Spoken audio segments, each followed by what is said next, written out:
প্রস্তুত আশরাফুল, ব্যাটিং প্রান্তে মেহরাব। স্যার এই আশরাফুল কিন্তু মেহরাবের বলে এক ওভারে তিনটি চারের মার দিয়েছিল এবং সাথে দুইটি সিঙ্গেল ছিল। এবার বোলিং প্রান্তে আবার আশরাফুল, প্রস্তুত মেহরাব।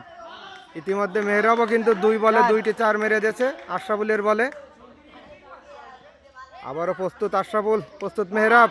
কঠোর সম্ভাবনা, এই মেহরাবের উইকেট কিন্তু আশরাফুল নিয়ে নিল। মেহরাবের উইকেট কিন্তু আশরাফুল নিয়ে নিল। আশরাফুল তার নিজেকে প্রমাণ করে দিল যে সে একজন ভালো ক্রিকেটার। প্রস্তুত রমজান ভাই, ভালো শট ছিল কিন্তু কোনো চার না। আবারও অসাধারণ, আশরাফুলের দ্বিতীয় উইকেট শিকার। আশরাফুলের দুইটি উইকেট শিকার ইতিমধ্যে। রমজান ভাই এক ওভারের মধ্যে কিন্তু আশরাফুল দুইটি উইকেট শিকার করে নিল।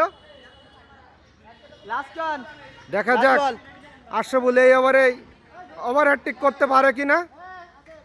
ওভার হ্যাট্রিক হওয়ার সম্ভাবনা আছে, দেখা যাক হয় কিনা। জিহাদ অত্যন্ত রক্ষণাত্মক ভঙ্গিতে বলটি ঠেকিয়ে 3 ওভারে রান কত? জানিয়ে দিল সে একজন ভালো ব্যাটসম্যান। কিন্তু আশরাফুল কিন্তু দুইটি উইকেট লুফে 3 নিল, ওভারে 34। তাও মেহরাবের উইকেট।